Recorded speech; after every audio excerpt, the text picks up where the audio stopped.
வட பழனிக்கும் கும்பாபிஷேகம் பண்ணியிருக்காரு, தென் பழனிக்கும் கும்பாபிஷேகம் பண்ணியிருக்காரு. அதை பேசுறது தான் பழனி வந்திருக்கேன். என்னை ரொம்ப சிகப்புன்னு சொன்னார். என் பிறப்பே அதிசயமான பிறப்பு. எங்கள் அம்மாவுக்கு பிரசவ வலி, ஆட்டோ பிடிக்கும் எங்கள் அப்பா ஓடினார், நான் வாசல்லையே பிறந்துட்டேன். அங்கேருந்து வந்த டாக்டர் சொன்னாராம் அந்த டோர் டெலிவரி. 3 நாள் ஒரு நர்ஸு என் மூஞ்சை பார்த்து பயந்துருக்கு. அவ்வளோ கருப்பாக இருந்திருக்கேன் நான். விஜய் டிவியில் 1.5 வருஷம் நிகழ்ச்சி பண்ணேன். கடைசியாக அந்த மேக்கப் பண்ண சொன்னால் எத்தனை தடவை மேக்கப் போட்டாலும் நெகட்டிவ் மாதிரியே இருக்க ஒரே ஆள் நீ தான். ஏன்னா நான் கவலைப்படல. ஏன்னா அது வரைக்கும் நான் தான் கருப்புன்னு நினச்சிருந்தேன். அடுத்து நான் அறந்தாங்க நிச்சா வந்தால் அவள் என்னையை விட கருப்பு. எந்த கருப்பு மனிதனுக்கும் ரத்தம் சிகப்பு தான், எந்த வெள்ளை மனிதனுக்கும் நிழல் கருப்பு தான். வண்ணங்கள் இல்லை வாழ்க்கை, உங்கள் எண்ணங்கள் இருக்குதுங்க வாழ்க்கை. ஒட்டுமொத்த நகைச்சுவையையும் குத்தகைக்கு எடுத்துக் கொண்டிருக்கக்கூடிய அன்புக்கும் பண்புக்கும் பாசத்துக்கும் உரிய அன்பு அண்ணன், தமிழ்நாடு பாடநூல்கள் நிறுவனத்தினுடைய தலைவர் லியோனி அண்ணா அவங்க வந்திருக்காங்க. பெரிய கைத்தட்டு கொடுத்து நீங்கள் உங்களை பாராட்டலாம்.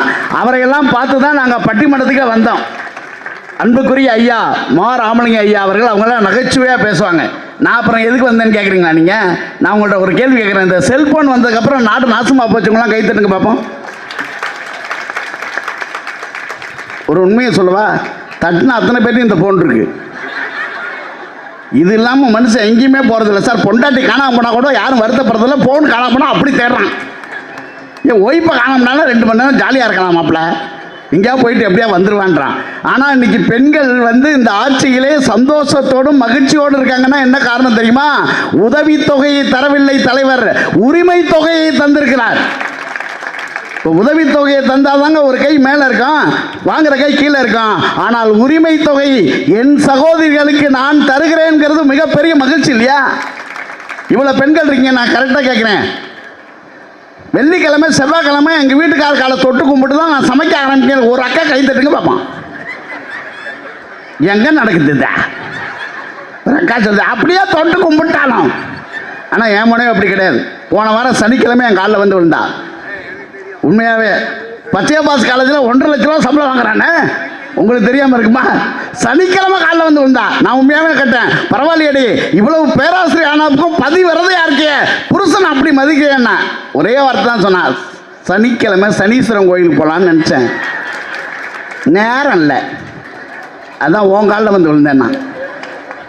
உங்களுக்கு நான் சனின்னா உங்களுக்கு அவ்வளோ சந்தோஷம். சில பேர் இதை சொல்லி சுற்றிட்டு அதுக்காக வந்தது. வாழ்க்கையில் எப்பவுமே நீங்கள்லாம் நினச்சி பாருங்க. இன்னைக்கு இருக்கிற பிரச்சனை என்ன தெரியுமா? கை கட்டி நின்ற மனிதனை எல்லாம் டை கட்டி அழகு பார்த்தவர் தலைவர் கலைஞர் அவர்கள். அந்த சாதிக்கு ஒரு குவளை, இந்த சாதிக்கு ஒரு குவளை என்று போய் அதை மாற்றி ஒரே குவளை என்று ஆக்கியது திருக்குவளை என்பதை மறக்க முடியாது. அனைத்து சாதியினரும் அர்ச்சகராகலாங்கிற திட்டத்தை இந்த நாட்டில் கொண்டு வந்தது யாருங்க? காவேரி என்னும் கங்கை என்னும் பேரு வச்சால் எங்க தண்ணியெல்லாம் ஒண்ணுதான், ஆளாளுக்கு இங்க சாதி எங்க சொல்லி வச்சானாலும் எங்க சாதியெல்லாம் ஒண்ணுதான். பாண்டியிலே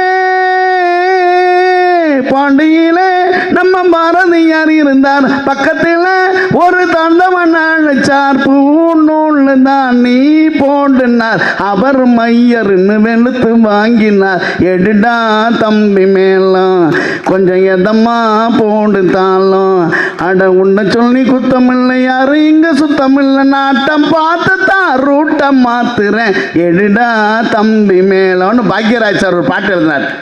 அவ்வளோதான் கைத்தட்டு. நீங்கள் நல்லா கைத்தட்டலாம். நல்லா பாட்டு இருந்தால் நல்லா கைத்தட்ட வேண்டியதானே.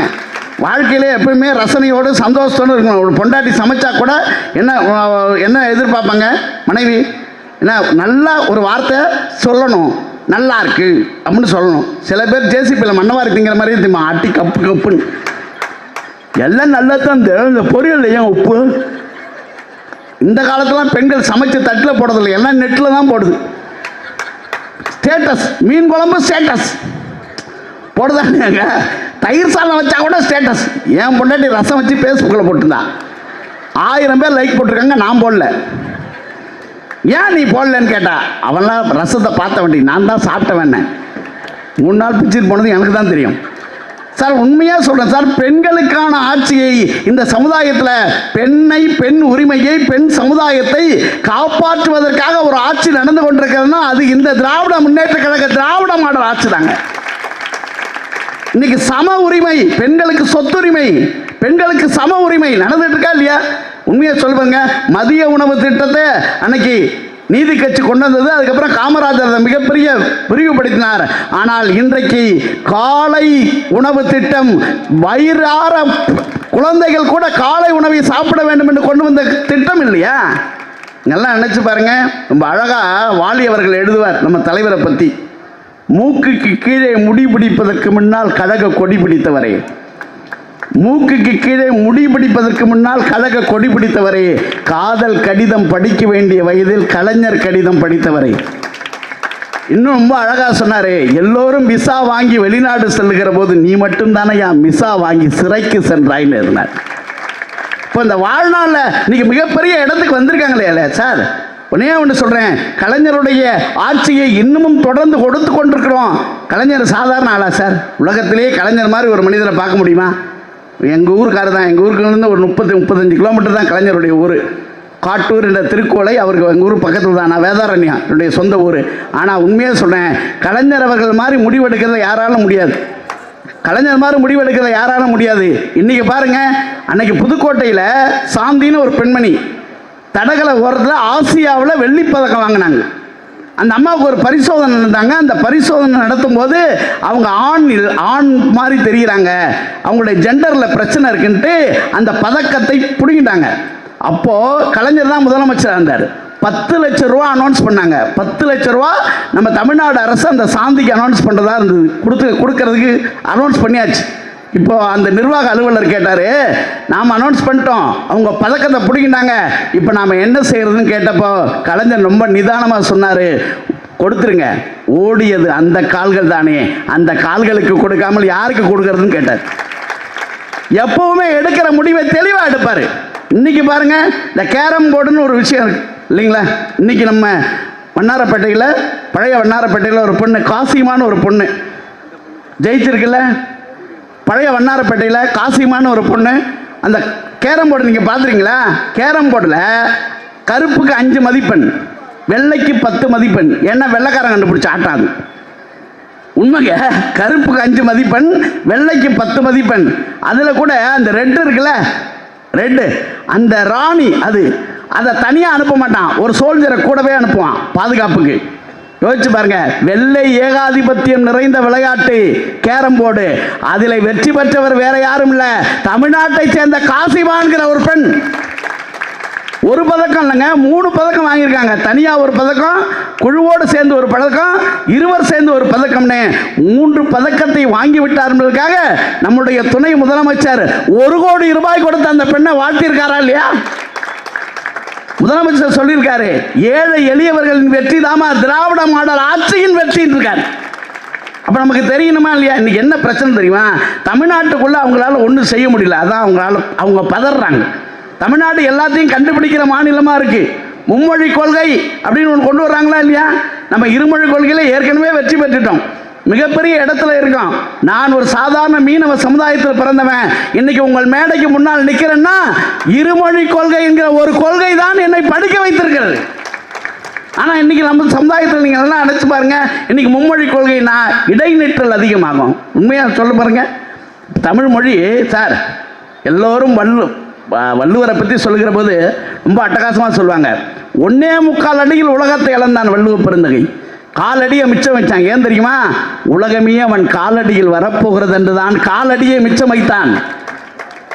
வள்ளுவருக்கு கொண்டு போய் சிலை வச்சார் சார் நம்ம தலைவர் கலைஞர் அவர்கள், கன்னியாகுமரியில் வச்சார்.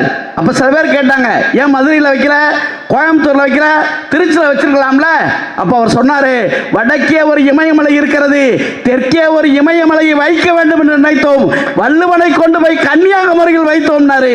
இன்னைக்கு அந்த கன்னியாகுமரியில் ஒரு விவேகானந்தர் சிலைக்கும் நம்முடைய வள்ளுவர் சிலைக்கும் இடையே ஒரு பாலம் போட்டிருக்காங்க தெரியுமா? விவேகானந்தர் சிலை என்பது ஞானம், விவேகானந்தர் சிலை என்பது தியானம், வள்ளுவர் சிலை என்பது ஞானம். ஞானத்துக்கும் தியானத்துக்கும் இடையே பாலம் அமைத்தவரே நம் முதல்வர் தான் என்பதை மறந்துடாது. நீங்கள் நாட்டில் பாருங்கள், இவ்வளோ பெண்கள் இருக்கீங்க, நான் சொல்கிறது கரெக்டாக இருந்தால் கைத்தட்டுங்க. எல்லா பொம்பளை பிள்ளைக்கும் முதல்ல அப்பாவை தான் பிடிக்கும். கரெக்டாக இல்லையா? கரெக்டாக கைத்தட்டலாமே. எல்லா பொம்பளை பிள்ளைக்கும் அப்பாவை தான் பிடிக்கும். ஏன் தெரியுமா? எவ்வளோ மோசமாக சமைச்சாலும் அவர் தான் சாப்பிடுவார். நல்லா இருக்கடா தங்கம், சூப்பர்ரா தங்கம், வெரி குட்ரா தங்கம். அப்பா ஒரு குறை சொல்ல மாட்டார் பொண்ணு இல்லையா? ஆனால் அதே வீட்டில் ஒரு தம்பி இருப்பான், அவன் சாப்பிட மாட்டான். நேரம் வருவான், அம்மா யாரும்மா சமைச்சது? உங்கள் அக்கா தாண்டா, லூஸு, போகிற இடத்துல உசுரை வாங்கு, காசு கொடுமா, நான் வெளியே போய் சாப்பிட்டாரம்மா. எல்லா பசங்களுக்கும் யார் தெரியுமா பிடிக்கும்? அம்மாவை தான் பிடிக்கும். கரெக்டாக கை தட்டுங்க. எல்லா பசங்களுக்கும் அம்மாவை தான் பிடிக்கும். அதுவும் இந்த 16 வயசில் வருவான், நீ ஏம்மா இவரை போய் கல்யாணம் பண்ணிக்கிட்ட? மகளை சும்மா இருக்கம்மா, எப்படி உனக்கு இந்த சாய்ஸு? எப்போ பார்த்தாலும் வல்லூர் விழுறாரு.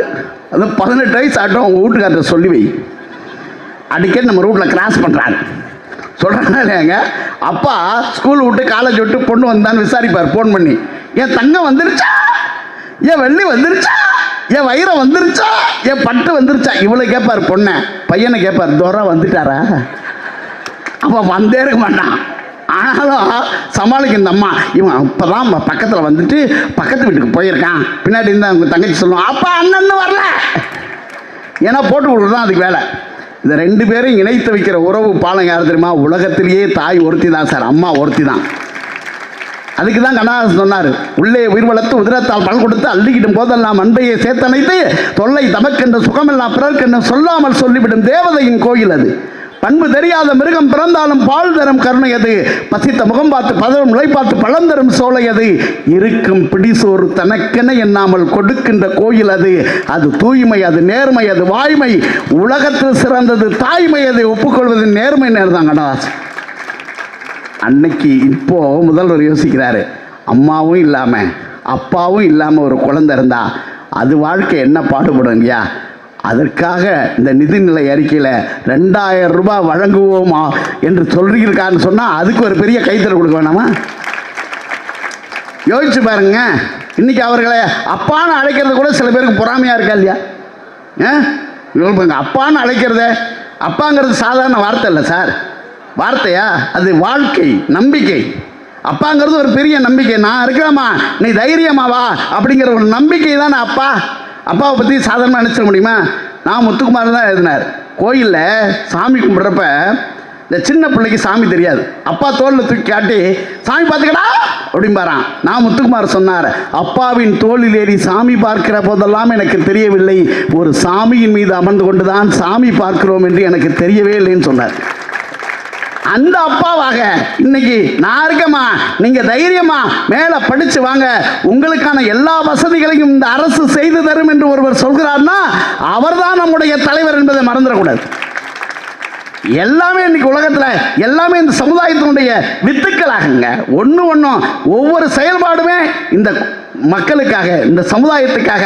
இதை எப்படியாவது நல்லது செய்யணுங்கிற, அது விளையாட்டுத்துறையில் வந்தால் மேலே வாங்க, பெண்கள் இந்த படித்த துறையில் வந்தீங்கன்னா மேலே வாங்க, அப்படி பெண்களுக்கான ஒரு ஆட்சி செய்து கொண்டிருக்கிறதுனா நாம் அதுக்கு பாராட்டணும். உண்மையாகவே பாருங்கள், திராவிட முன்னேற்ற கழகமே பயந்த இயக்கம் இல்லை, யாருக்குமே பயந்ததா இயக்கம் இதனுடைய வரலாறு இல்லை. அண்ணா காலத்துலேருந்து அப்படி தான். அண்ணா அவர்கள் ஒரு முறை சட்டமன்றத்தில் பேசும்போது அப்போ காங்கிரஸ் கட்சியினுடைய வேட்பாளர் சி சுப்பிரமணியம் பேசினார். அவருடைய பேச்சை கேட்டு அண்ணா சொன்னாராம், சிஎஸ்னுடைய பேச்சு இன்றைக்கு இயேசுவின் மலை பிரசங்கம் போல் அவ்வளோ அழகாக இருந்துன்னார். உடனே சிஎஸ் எந்திரிச்சு சொன்னார், இயேசுவை சிலுவையில் அறைந்தது போல் என்னையும் அறைந்து விடாதீர்கள்னார். உடனே அண்ணா எந்திரிச்சு சொன்னாராம், இயேசுவை சிலுவையில் அறைந்தவர்கள் எதிர்கட்சிக்காரர்கள் அல்ல, கூடவே இருந்தவர்கள் தான்டாராம். உடனே பதில் சொல்கிற ஆற்றல் அண்ணாவுக்கு அப்பயே உண்டு இல்லைங்களா? கலைஞர் அவர்கள் தூத்துக்குடியில் ஒரு சட்டமன்றத்தில் இருக்கும்போது ஒரு முறை காளிமுத்தையா அவருக்கு சொல்லியிருக்காரு, தூத்துக்குடியிலே முத்தெடுக்கிறார்கள், திமுக நஷ்ட கணக்கே காட்டுகிறது, எனக்கு விளக்க வேண்டும் அப்படின்னு சொல்லியிருக்காரு. உடனே இவர் சொன்னாராம், தூத்துக்குடியில் அரும்பாடுபட்டு முத்தெடுக்கிறார்கள், அது என்னவோ நல்ல முத்தாக வரும் என்று தான் எடுக்கிறார்கள், அது என்னவோ காளிமுத்தாகவே வருகிறதுனால. என்றைக்குமே பதில் சொல்கிற ஆற்றல் படைத்தவர்கள் அன்னையிலேருந்து இன்ன வரைக்கும் இன்றைக்கும் அதுதான் நாங்கள் சொல்லிகிட்டு இருக்கோம். நீங்கள் நிதி தந்தாலும் தராவிட்டாலும் ஒரு தரமான ஆட்சி இந்த தமிழ்நாட்டில் தந்து கொண்டிருக்கிற இயக்கம் திராவிட முன்னேற்ற கழகம். அதுக்கு என்றைக்குமே அழிவில்லை, என்றைக்குமே மிரட்சி இல்லை, என்றைக்குமே புது பாதையை நோக்கி பயணிக்க தயங்குவதில்லை. இன்னைக்கு மொழியையும் சமுதாயத்தையும் காக்கிற கட்சியாக, இன்னும் சொல்ல போனால் இன்னைக்கு சிறுபான்மையினரை காக்க வேண்டிய பொறுப்பு இருக்குது இன்னைக்கு இல்லைங்களா? இன்னைக்கு இருக்க மிகப்பெரிய விஷயமே சிறுபான்மை சமுதாயத்தை இஸ்லாமியர்களுக்கும் சரி கிறிஸ்தவர்களுக்கும் சரி ஒரு பாதுகாப்பான இயக்கம் எது என்று கேட்டால் அது திராவிட முன்னேற்ற கழகம் தான். அதனால் எல்லா சமுதாயத்துக்கும் பாதுகாப்பான இயக்கம், யாரையும் நாங்கள் பிரித்து பார்ப்பதில்லை என்று சொல்லி அற்புதமாக என்ன நிறைய பேர் இருக்காங்க. நம்முடைய அன்பு அண்ணன் அவர்கள்லாம் நிறைய பேர் இருக்காங்க. நம்முடைய புலவர் ஐயா அவர்கள், நம்முடைய புதுக்கோட்டை விஜயாம்மா அவர்கள், இன்னும் நிறைய பேச்சாளர்கள் பேசணும். அதனால் ஒரு வரியில் நிறைவு செய்கிறேன். வாழ்க்கையில் என்றைக்குமே பயந்ததாக வரலாறு இல்லை திராவிட முன்னேற்ற கழகத்திற்கு. எங்கள் அண்ணன் சேகர் பாபு போன்ற இலக்கிய சிம்மாசனங்கள், அதாவது உண்மையாகவே தென்பழனியில் கும்பாபிஷேகம் பண்ணார், முருகனுக்கு விழா எடுத்தார். முருகனே இப்போ தான் மகிழ்ச்சியாக இருக்கார். கடவுளும் மனுஷனும் சந்திச்சுட்டாங்களாம். கடவுள் சொன்னார் மனுஷனை பார்த்து, வானத்தை நான் தாண்டா படைத்தேன் அப்படின்னாரு. அவர் மனுஷன் சொன்னான், வானத்தை நீ படைச்சா, ஏரோப்ளேன் ஹெலிகாப்டர்லாம் யார் படைச்சது? நான் தான் படைத்தேன். டே கடலையே நான் தானே படைத்தேன். கடவுள் நீ படைச்சா, கப்பலை யார் படைச்சது? நான் தான் படைத்தேன். டே பூமியை நான் தானே படைத்தேன் அப்படின்னாரு. ஒன்று நம்ம சொன்னான், காரு பஸ்ஸு லாரி யார் படைச்சா? நான் தான் படைத்தேன். டே ஒன்னே நான் தானே படைத்தேன் அப்படின்னாரா கடவுள். ஒன்னே அவர் சொன்னாரா, உனக்கு கோயில் கட்டி கும்பாபிஷேகம் பண்ணி மறுபடியும் உன்னையே நான் தான் படைத்தேன் என்று சொல்கிற இடம் இருக்கு இல்லையா? ஆயிரக்கணக்கான கோயில்களுக்கு திராவிட முன்னேற்ற கழகம் தான் கும்பாபிஷேகம் பண்ணி வைத்திருக்கிறது. எங்களுக்கு எந்த மதமும் எதிரி இல்லை. எல்லோரும் ஒருதாய் பிள்ளைகளாக வாழ்கிற சமுதாயமாக திராவிட முன்னேற்ற கழகம் இருக்கும். அந்த ஆட்சி சிறப்பாக அமையும் என்று சொல்லி அற்புதமாக ரசித்து கேட்டவங்கள் அத்தனை பேருக்கும் நன்றி சொல்லி விடைபெறுகிறேன். நன்றி, வணக்கம்.